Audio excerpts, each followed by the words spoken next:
जवन बुझा तारू प्यार कमजोर नइखे।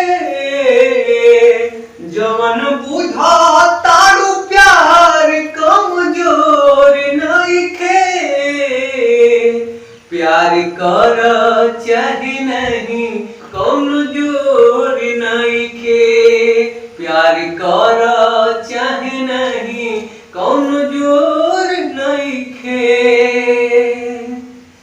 एह गली से गुजरला पनाम हो गई। तोहर खातिर नाम बदनाम हो गई।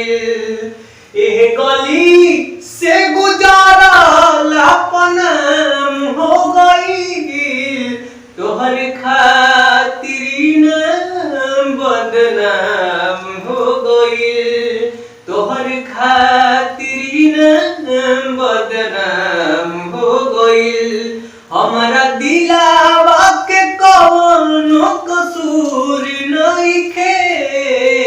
प्यार कर चाहे नहीं कौनो जोर नइखे।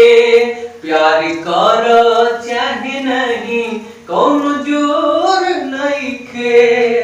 अच्छा सिंह जी, आप मतलब बहुत अच्छा बनी। हम आपसे प्यार करेंगे, दिल से प्यार करेंगे, आपसे प्यार करो। हमारी बात आप तक जाई जरूर जाई। ये हमार मेहनत।